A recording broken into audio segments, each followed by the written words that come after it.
Muteki Yokoso. Bienvenue à tous. Bienvenue pour cette nouvelle émission de Muteki. On a commencé avec un titre des années 90, cette fois pour les fans de Gundam qui l'auront peut-être reconnu. C'était le générique de Victory Gundam, enfin un des génériques de début. Don't Stop Carry On par le groupe RD. On espère que vous allez tous bien. Léo est avec nous. Yo, salut. Et nous sommes... Yo, salut, c'est tout. Et voilà, yo. Ah ouais, ce matin. Ce matin, il est Genki, ce garçon. Non, on va parler avec toi, Léo, évidemment, de l'actu rugby, avec une première info, juste là, maintenant, ça vient de tomber. Eh bien, avec le décalage horaire, on jouait au rugby aujourd'hui et les Sunwolves ont gagné leur premier match de la saison. On vous expliquera tout. Pour l'instant, vous ne comprenez rien, mais vous inquiétez pas, on vous expliquera. Nous ne sommes pas seuls dans le studio aujourd'hui, puisque nous recevons, à tout seigneur, tout honneur, évidemment, la galanterie Mélanie, bonjour. Et elle va dire Stéphane. Bonjour de loin. Elle a dit qu'elle est loin. Elle n'a micro. pas le micro, c'est Stéphane qui a le micro. Bonjour. C'est moi qui ai le micro. Bonjour à tous. Et on va parler ensemble évidemment de Japansea, convention qui se déroulera, salon, convention, grosse journée festive qui se déroulera le 21 mai prochain. Ce sera du côté du Brise-Glace à Annecy. Brise-Glace, c'est la salle de concert d'Annecy. Si vous ne la connaissez pas encore, bien sûr, on aura l'occasion d'éplucher tout le programme de cette journée exceptionnelle le 21 mai prochain. Avec un beau programme, tout ça, bien sûr. Là, voilà. Pour l'instant, il se fait un peu discret, mystérieux. Il se fait un petit peu mystérieux, Stéphane. Voilà, on en parlera. Non mais Romain, j'espérais que tu alimentes un petit peu la discussion. J'alimente. Truc, voilà. Je suis Pendant que je suis en train de faire une chanson. Je suis dans l'alimentation, moi, je savais pas. Chers auditeurs, nous sommes un diesel. On a du mal à démarrer, mais après ça Et part bien. On démarre très bien, là, il n'y a pas de souci. On est au top. Non mais je dis ça et je dis rien. Le mec, il est... Bref, donc voilà, on est de retour et ce coup-ci en collectif après plusieurs semaines, un petit peu en solo ou alors complètement ailleurs. On vous rappelle qu'il n'y a pas eu de podcast il y a 2 semaines puisqu'il n'y a pas eu d'enregistrement. L'enregistrement a planté et il n'y a pas eu de plan B. Et puis la semaine dernière, il y avait simplement Mangazur à Toulon et j'ai pas eu le temps de faire un petit mix. Et d'ailleurs, Mangazur, j'ai eu l'occasion donc de faire une petite conférence sur la musique japonaise qui était fort intéressante. Oh oui. Et je voulais justement en profiter pour repasser... resaluer et remercier finalement Gérald Galliano, Charlotte Naudin et Alan Gallic alias Benkei avec qui cette conférence s'est déroulée et merci spécial évidemment à Gérald qui est l'organisateur de cette petite heure à parler comme ça de musique japonaise du côté de Mangazur. Ok. Alors maintenant c'est bon, j'ai calé ma chanson. Avec quoi va-t-on commencer, voilà. mon cher Damien ? Ouais, pendant que je dis des conneries, j'ai pu caler une chanson et c'est une chanson qu'on a passée il y a 2 semaines, mais t'étais pas là et je me suis dit mais c'est quand même dommage qu'ils puissent pas y goûter. Donc, du coup, tu me fais ce petit son, petit son rétro. Tu me fais une session bis. Voilà, Ouais. c'est un peu une session bis rien que pour toi parce que celle-ci c'est une chanson qui m'a tapé dans l'œil et qui est un conseil de regardure. Non, ça c'est pour No Life. c'est pour No Life. C'est plutôt un conseil d'écoutage. Ouais, on devrait dire ça, tiens, conseil d'écoutage de la part de Sébastien Pain. Et donc, toi, tu vas apprécier évidemment. Sébastien Pain, alias Square Tune Magician, qui nous avait conseillé toujours du bon son. Il y avait notamment. Voilà, c'est lui qui nous a déterré, par exemple, Kenji Sawada, le fameux japonais des années 70 qui allait sur les plateaux des époux Carpentier pour chanter en français. Il nous avait aussi notamment montré Satellite Young ou d'autres groupes comme ça de tendance néo-rétro. Toi, tu aimes beaucoup Dirty Pair et de choses comme ça. Sache que sur YouTube, cette chanson-là est couplée avec un clip inspiré, même carrément pompé. Je crois qu'on l'avait déjà. Je crois que tu me l'avais déjà. Ouais, tu me l'avais déjà fait écouter, il me semble. Si t'avais un peu tendu l'oreille, c'est possible. Oui, je me souviens de ce genre de choses. Voilà, Satellite Young et Mitch Murder qui a fait les musiques du moyen métrage Kung Fury. La chanson, c'est Sniper Rouge. On commence avec ça. 0418 39 18 15 pour nous écouter. 3 points. Non. 3W. Non, pas 3 points. 3 petits points parce que 3 points, fin. www.facebook.com/mutekikanu. Idem pour Twitter.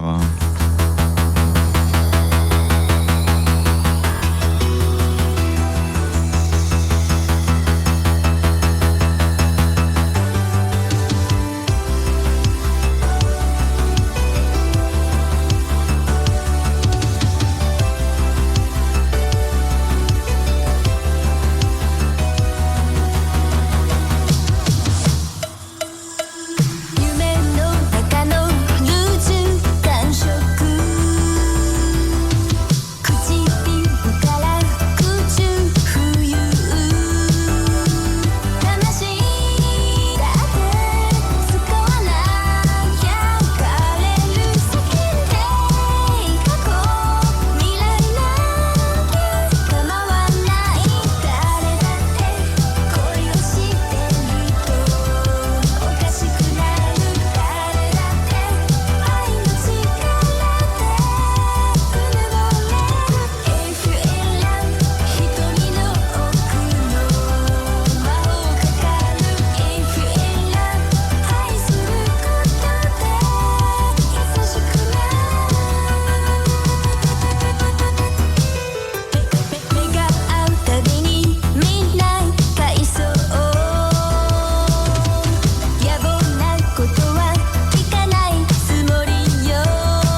Écoutez Muteki sur Radio Canu où un démon viendra vous jouer de l'accordéon. Très mal en plus.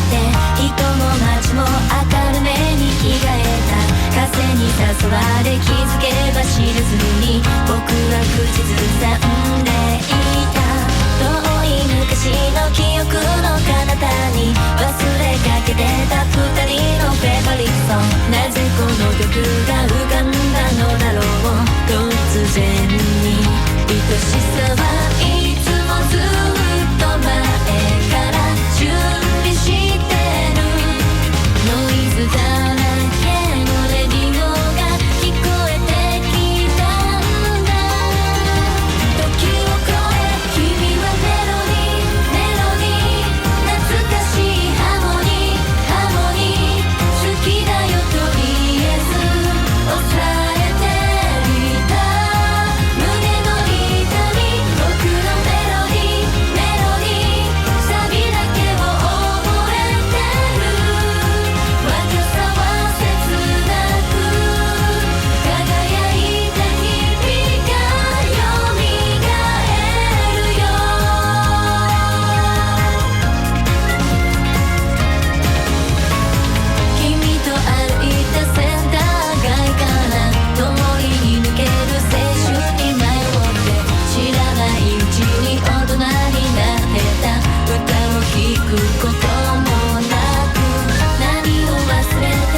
Toujours sur Muteki, bien sûr, avec un son. On en a bouffé du AKB 48 au Japon. Là. Alors, ce qui est bien, baisse un peu, merci. Ouais. Ce qui est bien, c'est Là, que je devrais avoir 3 bras, ce serait parfait. ouais, voilà. Ce qui est bien, c'est que à chaque fois que vous allez au Japon, en fait, au milieu de tout ce que vous pouvez écouter dans la rue tout le temps, de partout, puisqu'il y a de la musique tout le temps, de partout, vous avez toujours le voyage, il est toujours rythmé, surtout quand vous êtes à Tokyo, par un single des AKB que vous entendez. Et vraiment, vous pointez à Shibuya, c'est genre sur écran géant partout, dans tous les magasins. Pas que les AKB, mais il y a du bruit, les AKB, et de la musique de partout. C'est quand même très très présent. Vous traversez un passage piéton, il y a forcément de la zik pour indiquer aux gens qu'on peut traverser. La sonnerie du métro. La sonnerie du métro. Qu'est-ce que ça me manque? Attends, parce que ça, c'est pour Tokyo. Mais quand vous allez en province, traverse. Notamment à Oita, on aura un petit couplet, notamment, enfin une petite partie où on parlera justement de ce qui s'est passé dernièrement à Oita. Mais à Oita, quand vous traversez la rue, il y a, tiens, si vous écoutez Pompoko, si vous regardez le film Pompoko, vous avez cette petite musique. Et ça, c'est bon, vous pouvez traverser en fait. Ouais.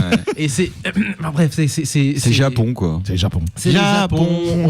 On a de la musique de partout, du bruit de partout, des sonorités de partout. Et encore plus si vous allez dans les pachinko, bien évidemment. Non, c'est horrible. Non, tu le sais pas, mais au Japon, en fait, t'es dans un manga. Tu le sais pas. En fait, t'es dans un manga. T'es dans un animé. Alors, les gens avaient raison. On est véritablement dans une dimension parallèle. Sword Art Online, c'est pas faux.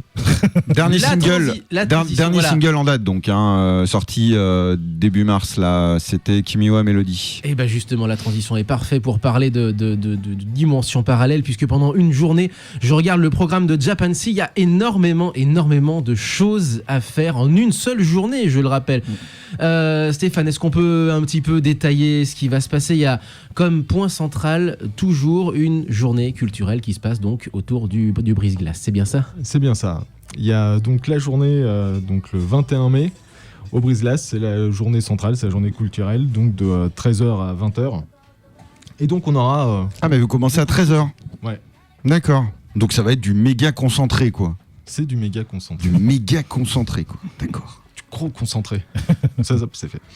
Donc on aura des ateliers, forcément, donc avec de la calligraphie, de l'origami, du jeu de Go, la voix du bronze. La voix du bronze, ouais, effectivement. La voix du bronze. Et c'est de la percussion. Il y aura tout ce qui a cosplay également, avec une petite nouveauté. Un atelier cosplay animé par Isabelle Jeudi. Isabelle Jeudi, ex-championne du monde de cosplay, puisqu'elle a gagné le WCS avec Dame Dame de No Life. C'était en 2007, effectivement. L'atelier cosplay qui va, j'imagine, être un workshop de la même manière que, par exemple, des cosplayeuses comme Nikita donnent des conseils sur la préparation d'un costume ou la mise en scène théâtrale du cosplay. Donc il y aura manipulation, c'est pour ça on limite à 15 personnes. Comme ça, les gens pourront... Donc là, autant vous dire que si vous n'êtes pas inscrit, bye bye. Et il y a des conférences également avec notamment l'ami Mathieu Pinon qui sera là. Ouais. Mathieu Pinon et Laurent Lefebvre, les deux seront là pour présenter Histoire du manga moderne. Qui était le livre qu'on a présenté plusieurs fois nous-mêmes. Un livre absolument fantastique. Voilà, je me disais que t'allais y aller de ton couplet, ah bah non, justement. Mais, voilà. je suis devenu, au niveau en tout cas de ce qu'il peut faire comme bouquin, je suis devenu vraiment fan de Pinon, quoi. Bon, après, je connais pas l'autre auteur du manga moderne. Par contre, le nouveau livre de Pinon. De Mathieu Pinon. Penser à un label comme ça. On va sortir un label, de Mathieu Pinon en nom propre.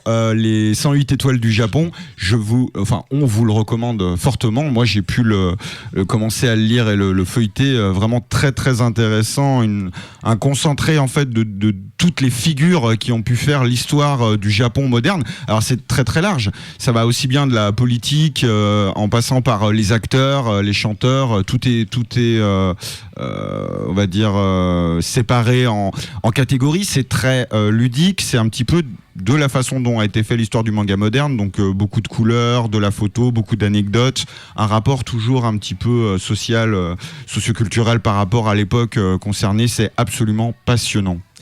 D'autres choses également, qui parlent du Japon. On va y aller de manière un peu plus transversale ce coup-ci, avec pas mal de traditions également, des danses traditionnelles et le soir, et là on parlera plus en détail du concert, également de la musique folklorique. Il y a beaucoup de choses tournées vers effectivement les arts traditionnels japonais, si je comprends bien. Oui, exactement. Alors, donc on a la danse traditionnelle spectacle en fait qui mélange poésie, danse, chant, fait par en fait des enfants franco-japonais de l'association Annecy Japon. Donc c'est un spectacle qu'ils font pendant 45 minutes. Et donc on a en fait en concert Zeppelin, qui est un groupe de mignots. Mignots, c'est la musique folklorique pour ceux qui... C'est donc de la chanson populaire dont les textes sont sur le travail en fait. Et donc ils ont en fait ajouté de la musique avec des kotos, shamisen. Mignots, c'est cette fameuse musique qui est rythmée et répétitive justement du Japon traditionnel, rythmée simplement au shamisen ou alors à un ou deux instruments, et les gens sont là à répéter. Il y a une espèce d'effet de répétition un peu à la manière de... Exactement. Et de la musique black originelle notamment, avec des répétitions on fait la comparaison justement ça, avec ça. Et en plus, l'Enka est basé sur ça, sur le Mignot. Exact. Alors justement, là, tu me lances sur la conférence qu'on a fait sur la musique japonaise, où à l'origine, effectivement, la musique moderne japonaise est née de cette rencontre entre le Mignot traditionnel et répétitif et rythmé et de la mélodie à l'occidental, ce qui a donné notamment le Ryukoka ou le Enka, c'est-à-dire les sons, ce qu'on appelle la musique populaire, parce que le Ryukoka, c'est la musique populaire, le son à la mode, et le Enka, c'est la musique théâtralisée et non plus rythmée. Et le NK reste encore populaire au Japon. Il y a des magasins, notamment à Tokyo, Yoshida Music à Asakusa, qui est une référence, qui est un magasin, un des rares de Tokyo, qui ne vend que du NK. Ah, c'est le truc où on nous regarde mal quand on rentre, nous ? T'es assez mal reçu, en fait, étrangement, d'ailleurs, quand tu es occidental. Ils ont quand même de la vieille pop anglaise aussi, ils ont du Beatles. Enfin là, c'est quand même très, très centré sur le NK. Bah, quand tu regardes la devanture, il n'y a pas que du NK. Oui, mais à l'intérieur, c'est quand même une grosse majorité. C'est des sacrés spécialistes. Et il y a encore des cassettes, notamment, on peut trouver chez eux des cassettes de NK. Ou pas que. Cassettes audio. On peut trouver des cassettes, notamment Ottawa Records à Shibuya. Ouais, mais ça, c'est parce que c'est revenu, tu comprends. Il y a le retour du vinyle. Voilà. Maintenant, c'est le retour de la cassette. Le truc qui n'a aucun intérêt, quand même. Ah bah, la cassette audio. Si ce n'est celui de la collection pure et simple. Ah, complètement. Stéphane, on va parler du concert également, puisque du coup, voilà, la journée culturelle, c'est de 13h à 20h, mais ensuite, on a le concert, puisqu'on a commencé déjà à en parler avec la tête d'affiche Zeppelin, enfin, la tête d'affiche en tout cas. La première partie. La tête d'affiche, c'est le groupe qui est cité en premier, Bright Ears, et c'est un groupe de métal féminin. Totalement féminin. Voilà. Waouh. Voilà, donc ça fait un peu crevard Léo là quand tu. Mais non, c'est cool, je trouve. Non, moi aussi je trouve ça cool. Mais c'est super rare. C'est pour ça que j'ai fait waouh. Waouh, tu sais, avec la grosse voix et tout. Bah oui, il faut faire grosse voix comme ça. Vous voulez le waouh de Fairy Tail, c'est waouh. Ouais, non. Non, je préfère celui de Léo, la plus grave, c'est mieux. Waouh, ouais. Tu vois comme ça. Ouais. Donc Bright Ears, groupe de métal féminin qui vient de Tokyo, j'imagine. Non. Non, du tout. Tout faux, Damien, tout faux. Provincial, monsieur Dame, mais oui. Fukuoka. Ça, on en a parlé récemment. Le sud, c'est la vie, moi je vous le dis. Le sud, c'est très très bien. Bravo, Bright Ears. Ah putain, bravo, elles sont nées là-bas, elles sont pas choisies. C'est pas grave. Du coup, on les aime. Donc c'est un groupe de métal à suivre. En fait, donc elles sont jeunes et la particularité, c'est qu'il y a une des guitaristes, Misa, qui en fait est la première fille à avoir gagné un concours qui s'appelle le JIT Master au Japon, et c'est la toute première à avoir fait ça. Et première lauréate. Donc c'était quand ? Première fille. Il y a quelques années. D'accord. Je crois l'année dernière. Ok. Et donc musicalement, c'est très intéressant parce qu'entre les deux guitaristes, il y a beaucoup en fait de passages où ils se font des solos, où ils font un battle. Voilà, quasiment un battle quoi. C'est extraordinaire. Ça, c'est la grande tradition japonaise du solo. Ils foutent des solos dans tout et n'importe quoi. Moi, je trouve ça génial. J'adore la guitare, j'adore les solos. Mais effectivement, c'est un grand classique. Ouais. Mais là, t'as un battle de solo. Un battle de solo. C'est encore mieux. C'est carrément ça, quoi. Donc justement avant de passer à notre petit 45 tours, parce que ça c'est un peu on fera les news juste avant. On fera les news ou juste après. Juste après, je pense, parce que du coup on a bien parlé, mais avant d'enchaîner, on va rappeler une petite particularité de Japan Sea, c'est que la journée culturelle elle est gratos. Oui. Et le concert, lui, est payant. Donc en fait, vous avez toute la journée gratos et le concert, lui, est payant. C'est à partir de 20h, j'imagine. Ouais. Voilà, le concert, c'est ouverture des portes de 20h30. Et la journée culturelle se passe autour de la salle de concert du Brise-Glace. Il y a plusieurs salles. Il y a une petite salle, je crois, et une grosse salle, hein, c'est ça ? Ouais. Les conférences sont dans la grande salle et le concert sera dans la petite salle. Dans la petite salle. Le prix, combien ça va coûter? Très très cher. Il préfère vous prévenir avant. C'est hein. ça, mon Dieu. Ça va être entre 8 et 10 euros. Voilà. Putain, l'après-midi gratuite et puis le concert pour entre 8 et 10 euros, ouais, c'est bel effort. Avec du groupe japonais. Avec, avec deux groupes japonais en plus. Du vrai de là-bas et de Fukuoka et de Fukuoka. Allez, pour enchaîner, et je vais espérer que ça marche. Et Hidemi Ishikawa. Il n'y a pas de raison. Oh là là, baisse. Voilà. Non, mais c'était Hidemi Ishikawa, c'est une de tes trouvailles, une de tes nouveautés à toi, parce que attention, Romain est complètement perdu dans l'espace et dans le temps. J'ai fait l'actualité au Japon. Je vous ramène un single de 83. Koi wa Summertime.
コミュニケーションあなたの名前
Orinoco City, c'était Miku Hatsune, donc tiré de ce fameux programme de synthèse vocale qui est Vocaloid et qui a développé complètement un monde en soi, un monde parallèle, si on parlait de monde parallèle, justement. Un titre assez sympathique, qui swing.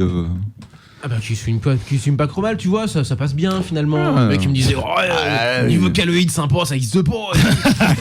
C'est ça. J'y ai pas cette voix là quand même. C'est un peu l'idée, ouais. Non, c'était sympa. Juste avant, c'était notre 45 tours de la semaine. Oui, donc Koiwa Summer Feeling. Alors je me souviens jamais du nom, j'ai pas la pochette devant moi. Un single de 80. Voilà. Single de 83. Avec les paroles en plus derrière, tiens. Ouais, ça serait dommage de les rater, hein. Je pense. Je pense que là, les paroles ont génial. Hidemi Ishikawa, il faut que tu nous racontes comment tu l'as. L'amour est un sentiment d'été, voilà, grande chanson. De quoi? Qu'est-ce que tu me dis? Il faut que tu nous racontes comment tu l'as acheté, celui-là. Tout bêtement, vous savez, ceux qui se rendent régulièrement plus ou moins au Japon savent que le HMV, le grand HMV mythique de Shibuya a fermé il y a quelques années. Alors, ils l'ont réouvert et alors maintenant c'est tout petit et c'est spécialisé dans le vinyle et les events, puisque notamment à chaque fois qu'on se pointe, il y a quelqu'un qui passe en fait. Donc on a vu un ou deux artistes et donc ils sont spécialisés dans le vinyle et notamment dans les choses qui n'intéressent que moi a priori, donc des années 80, notamment ce single que j'ai trouvé là-bas. Voilà. Et puis pas que d'ailleurs, t'en as trouvé beaucoup. T'as fait les bacs. Voilà, c'est le premier d'une longue série. Vous allez en bouffer dans les prochaines semaines. Ouais, c'est ça. Il a tout pris. Il a tout économisé. Non, pas le bac, monsieur. C'est ça. Embarquez pas le bac. Partez pas avec le magasin, s'il vous plaît. Je prends tout. Petite précision, c'est qu'à chaque fois qu'on avait. À chaque fois qu'on va dans ce HMV, il y a toujours un event en fait. L'année dernière, c'était Bitter and Sweet, qui était du label Upfront, qu'on avait découvert et qu'on avait passé ensuite à l'antenne. Et cette année, c'était Naomi, Rusty. Oui. Alors là, c'était largement plus oubliable. Déjà, quand même. c'est très très très oubliable. Mais alors, c'est une idol indie en fait, en quelque sorte. Ouais. Voilà. Non, c'est complètement ça. Mais ce qui est quand même drôle, c'est que vous pouvez prendre n'importe quel artiste qui va passer comme ça un petit peu en showcase, et il y aura toujours des fous furieux, des fans de l'artiste en question qui vont être devant en train de danser. Alors, ça peut être 3 personnes, ça peut être 10, 15. Confidentiel, mais passionnant. Voilà, HMV, là, le concept, c'est quand même de prendre des gens issus de l'indé. Donc, du coup, évidemment bien moins connus, mais il y a toujours 2-3 allumés qui sont comme des dingues. C'est assez drôle. Parce que quand tu seras devenu célèbre, tu pourras dire tout a commencé au HMV de Shibuya. C'est Machiavelli. Ah, je me souviens. C'est ça. Quelques news peut-être, toi, Romain. Oui, alors je vais commencer avec... on vous parle souvent de l'émission de notre correspondant Laurent Aoita. Il a sorti le nouveau numéro de Japanetis, donc on le rappelle, une émission YouTube spécialisée dans la découverte en fait de la pop des années 80, d'artistes plus ou moins oubliés, donc voire carrément inconnus. Et le dernier, le numéro 9 donc, est sur Godaigo. Interprète entre autres du générique de Ginga Tetsudo, Free Nine, donc Galaxy Express 999, un groupe légendaire au Japon. Et donc voilà, ça à moitié japonais, à moitié half en plus. Oui, à moitié half. Bah oui, non, donc un quart japonais en quelque sorte. Absolument. Voilà. Et quelques petites news de sortie. Non, mais tu parlais de Laurent, justement Laurent qui va bien puisque. Oui, on allait y passer après, mais c'est déjà une news en soi puisqu'on fait comme ça, on fait la transition. Qui va bien, c'est pas le cas de tout le monde évidemment. Du côté de Kyushu, de l'île de Kyushu, où on a, vous avez vu déjà sur la page de Muteki pas mal de liens à droite à gauche sur la catastrophe qui a touché donc Kyushu le week-end dernier, séisme de magnitude 7,3, ça c'était pour la grosse secousse, mais il y a eu beaucoup de répliques, c'est quand même énorme, étalées sur toute la semaine, avec 2 épicentres, un principal qui était du côté de Kumamoto, c'est sur la côte est, et l'autre du côté de Oita, moins fort, donc voilà, on a eu des nouvelles de certains de nos amis qui sont sur place. C'est le cas par exemple de Kojiro, qui fait partie des gens qui aident notamment dans les centres d'urgence. Kojiro qui tient le bar Anime Tamashi du côté de Beppu dans le département de Oita, juste à côté finalement de chez Laurent également. Et la femme de Laurent, elle disait qu'en 40 ans, puisqu'elle est originaire d'Oita, elle n'avait jamais vu ça quand même. On sait que les Japonaises sont fréquemment témoins. Ils sont habitués à ça. Mais là, voilà, Laurent, il a quand même des bouquins qui sont tombés de son étagère et tout. Enfin, tu vois, c'est quand même... Ouais. Ça a secoué, quoi. L'épicentre était sous la terre, alors que habituellement c'est dans la mer. C'est pour ça que ça a été très violent en fait. Absolument. Alors il y a plusieurs liens, notamment des liens très utiles. Je vous redis à l'antenne ce que j'avais déjà marqué sur la page Facebook de l'émission, c'est-à-dire que le Centre franco-japonais de Toulouse avait trouvé donc cette espèce de page, alors certes globalement en japonais, mais qui permet de centraliser les actions d'aide et d'urgence en direction de la catastrophe de Kyushu. C'est à retrouver sur notre page Facebook. Quasiment parmi les premières news de cette page Facebook, les dernières en tout cas, les premières news, donc les dernières postées sur la page Facebook de Muteki et sur le Twitter de Muteki, à retrouver donc voilà sur les réseaux sociaux et sur la page du Centre culturel franco-japonais de Toulouse, CCFJT. Donc on pense au sud, hein. Nous-mêmes, il y a à Kumamoto, on y était il y a 1 mois et demi. Hein, donc, On était il y a 1 mois et demi et donc on a encore des photos en tête et une balade en tête notamment de Kumamoto. Je suis assez effrayé de voir ce à quoi ça... Il y a eu des pans de murs notamment du château qui sont tombés, ça a été très très violent. Des pans de la base notamment du château. On va passer à des news un petit peu plus réjouissantes. Ouais, histoire de détendre l'atmosphère un petit peu. Lunacy, le retour avec un nouveau single, hein, c'est assez rare ces dernières années. Il sort le 22 juin. Ça sera un générique pour l'animé Endrid d'Irangray. Retour également avec un nouveau single qui s'appelle Utabumi, c'est toujours un événement, un single de Dirangray. Ça sort le 27 juillet. Pour les fans de Sentai et de Tokusatsu, un film que je n'ai pas pu voir en mars, qui passait dans un cinéma dans Aoita. Mais ne me regarde pas, hein, je suis pour rien. Vous n'avez pas des images, les gars? Pas celui où on pouvait aller, a priori. C'était un film tiré donc de la dernière série d'Ultraman X, Kitazo Walela no Ultraman. Ça sort le 22 juillet en Blu-ray et DVD. Et enfin, la petite news habituelle pour les fans de Gundam Thunderbolt avait beaucoup fait parler de lui ces derniers temps. Il y a un soundtrack qui sort le 15 juin, Gundam Thunderbolt soundtrack featuring Naruyoshi Kikuchi. Ça coûtera 2800 yens et Sunrise va monter les 4 épisodes qui sont assez courts, de 15 minutes chacun. Ça va donner un montage film qui s'appellera Gundam Thunderbolt December Sky. Ça sort donc le 29 juillet pour 6800 yens, 70 minutes. Et c'est donc la reprise en fait des épisodes 1 à 4. Comme pour Gundam Origin et Gundam Unicorn, il y aura du sous-titre français. Dernier événement également avant de passer à toi Léo, c'est aujourd'hui, c'est aujourd'hui et demain, ça se passe aujourd'hui 23 et 24 avril au jardin d'acclimatation de Paris, la fête du Hanami, la fête des cerisiers en fleurs. Ça se passe un petit peu de manière décalée finalement pour nous en France, mais à noter qu'il y a un plateau musical avec notamment en tête d'affiche Michel Michina, le Michel Michina Trio.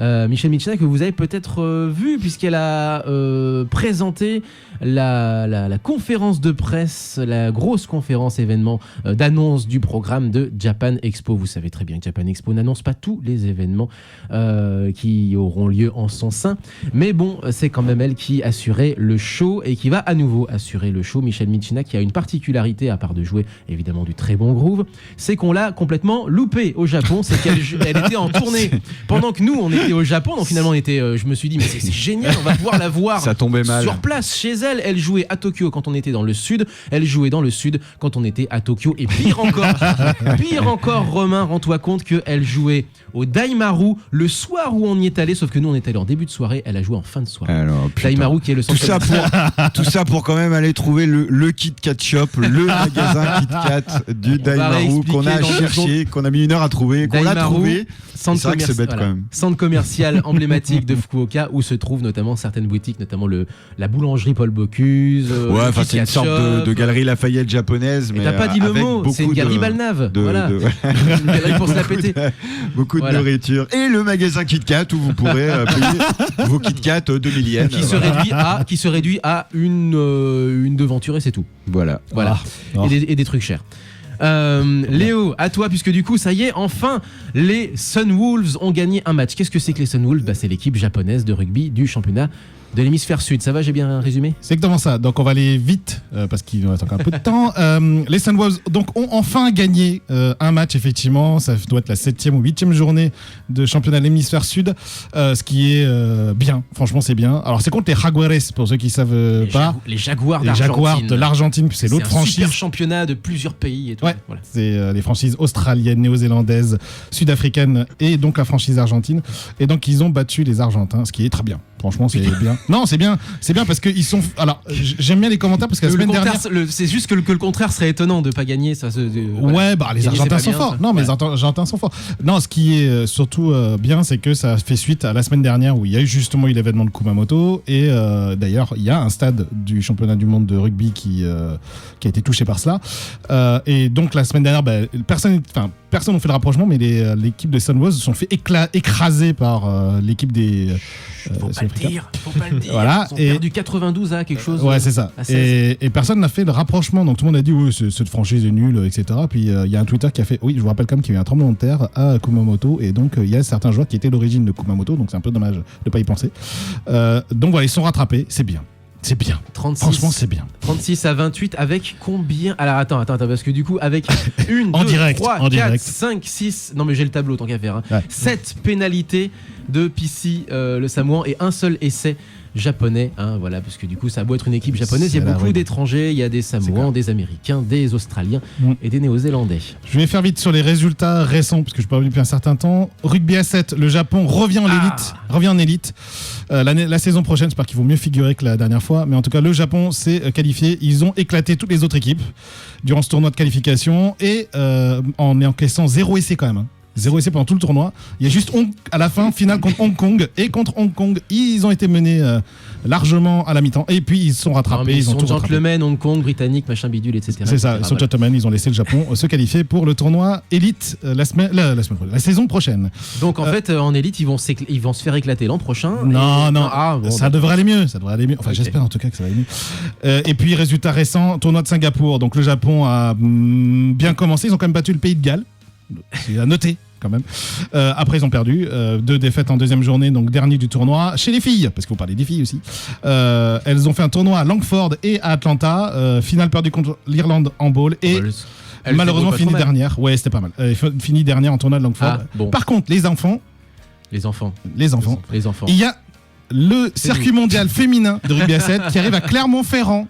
Donc il faut y aller. Expliquez-moi ça. Sauf que ça a lieu en même temps qu'Epitanime. Bah oui, mais ça a lieu en même temps qu'Epitanime, donc dernier week-end de mai. Mais ceux qui sont dans la région de Lyon, de Clermont-Ferrand et tout autour, allez voir l'équipe de France de rugby à 7 et l'équipe du Japon de rugby à 7 qui seront présentes là-bas. Donc, tu me fais une transition parfaite. Puisqu'on parlait d'épitanime, donc on va parler de convention, donc on va reparler de Japancy. C'est parfait, merci beaucoup Léo, avec toujours un point rapide, concis et pointu comme d'habitude. Stéphane, alors on parle de Japancy, on le rappelle que c'est le 21 mai, qu'il y a des conférences, qu'il y a notamment Mathieu Pinon en dédicace, qu'il y a Bride Deer en tête d'affiche du concert le soir dans la salle du Brise-Glace qui, on rappelle, est la salle de concert d'Annecy, mais que ça se passe pas qu'au Brise-Glace, si j'ose dire, parce qu'il y a des dédicaces à Glénat et il y a des films à voir dans un cinéma en ville. Explique-moi ça alors. Donc on a en fait une semaine de cinéma qui se passe à la Turbine, le cinéma de la Turbine. On va présenter 2 films, Les Délices de Tokyo, qui est un très très très beau film. Et donc un film japonais, français? Non, qui est fait un film japonais de Naomi Kawase qui est passé à Lyon il y a déjà quelques mois de ça. D'accord. Et qui est véritablement à découvrir. Et ensuite Le Cœur régulier, qui lui est un film français. Ouais. Donc en fait c'est une Française qui va au Japon. Ouais.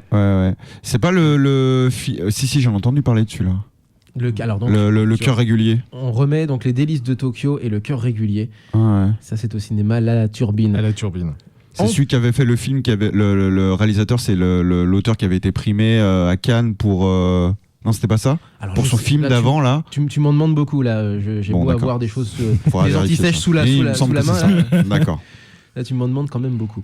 Ensuite, donc, sur la journée en fait, du 21 mai, à la Bibliothèque des Citres, il y aura une rencontre et dédicace avec 3 auteurs. Georges Boguet, pour Voyage d'automne au Japon. Marie-Tétie de Laval, Comme une feuille de thé à Shikoku. Et Solange Momo pour Arigato Gozaimasu 360. Et ça, c'est pendant la journée C'est culturelle alors. Pendant la journée culturelle à la librairie de Réussite. Il va falloir avoir le don d'ubiquité pour vouloir tout faire. Et si vous n'avez pas vu Arigato Gozaimasu 360, je vous le conseille. Franchement, je vous le conseille parce qu'en fait, c'est un livre de photos, sauf qu'elle a pas pris des clichés purement touristiques. Elle a mis vraiment sa vision des choses. Et c'est à chaque photo, il y a un texte en français, en japonais et en anglais. Oui, Et ça arrive quelquefois. C'est vraiment très joli. C'est un bouquin massif. D'accord. C'est un bouquin massif. Donc, bouquin massif. on rappelle donc, il y a le Brise-Glace, le cinéma La Turbine, la librairie de Citre, la bibliothèque Bibliothèque de Bonlieu. Putain, tout ça sur Voilà. une journée, quoi. Non, mais ça, non, c'est pas le que. mercredi 18. Non, ouais, d'accord. Heureusement, là, parce que sinon. Ouais, c'est- Donc vous devez faire un marathon dans Annecy pour faire tout. C'est surtout que. Ouais. Et bien sûr, Exactement. vous allez pouvoir rencontrer tous ces auteurs, parler avec eux et vous faire dédicacer les livres pour certains. C'est le cas notamment de Mathieu Pinon. Oui. Mathieu Pinon notamment. et Vindra. Où il y aura Viendra des donc dédicaces. là, La mangaka. l'auteur de Stray Dog, qui était passé récemment en dédicace à la librairie Glénat à La Pardieu il y a à peu près, je sais plus, c'était il y a quelques mois, 3-4 mois en début d'année. Et un manga qui marche bien, qui a vraiment trouvé son public, très bien dessiné. Tout à fait. On rappelle donc pour vous, enfin tous les liens pour vous retrouver, lebriseglace.com j'imagine. Qu'est-ce qu'on peut trouver d'autre? La page Facebook La page d'Apansi. Facebook, voilà. Et puis après, chez tous les partenaires culturels, le cinéma La Turbine, la bibliothèque. Donc à le Annecy, Citre, le Annecy, 21 mai. 21 mai. On rappelle le C'est dommage prix. que ce soit un samedi, j'y serais bien allé, moi. C'est gratos pour la plupart des activités et le concert est entre 8 et 10 euros. 8 et 10 euros pour voir deux groupes, pour voir Bright Ear et Zeppin. Et c'est Du quand métal même, féminin. c'est quand même vraiment pas cher. Bah, du métal féminin et du folklorique en Ouais. plus. Donc C'est des choses qu'on voit pas On souvent. fait large. folklorique en première partie et métal en deuxième ou l'inverse? C'est Non. folklorique en premier. Folklorique Voilà. en premier. Première partie. Tu commences en douceur ensuite- et Ah oui. après tu vas à fond. À fond. Tu vois Normal. À fond. Normal. Tu viens avec ta guitare et tu fais du battle avec elle. Ouais. Ah, yeah. Non, pas du Enfin, tout. moi, non. Alors, Moi, pas du tout. Moi non plus. Hein. Nous, on pourra rien faire de ce Non, côté-là. non, nous on mais, écoutera. Ça sera... Voilà, c'est ça. Bon bah du coup, mon cher Damien, on va quasiment se quitter, hein, puisque là, à 10h, on aura Visage d'Amérique latine, donc vu qu'il est moins 5. Oui, voilà, il reste plus qu'à passer une petite chanson. Ah, Moi, on va- j'allais passer du Bright Ear en fait. Là, il y en a ici si tu veux. Ah, Très il voulait bien. pas, il voulait pas finir par ça, le Romain. Là, Bah il est là, non, il est j'allais bouche dire, mais bon. il est bouche bée, il est là. Ouais, il a bugué. Bah non, j'avais calé Il y a Zard, un mais bug en dans la même temps, là c'est quand même de circonstances, donc on va se quitter avec On Brad. finira par Zard la. Vous la aurez semaine Zard prochaine. la semaine prochaine. Tiens, une Voilà. dernière chose. Je peux Ah. dire une dernière chose. Allons-y. Pour ceux qui suivent le rugby, tournoi des 3 nations. On a les Japon, trois- Corée du Sud. Ah, le championnat asiatique. Asiatique. Voilà. 30 avril pour ceux qui suivent. Voilà, c'est tout. Bright Ear pour C'est noté. se quitter. Merci beaucoup Stéphane, merci Merci beaucoup à vous. Mélanie. Merci à vous. On vous donne rendez-vous le 21 mai, évidemment. Vous nous donnez rendez-vous, puisque c'est vous qui organisez. Oui. Le 21 mai pour Japancy, le-brise-glace.com pour tout savoir et évidemment les réseaux sociaux pour relayer toutes les infos liées à l'événement Bright Ear. La chanson, c'est Thread of the Light. Portez-vous bien, vive le son japonais. À la semaine prochaine. Jamatane. Ciao, ciao.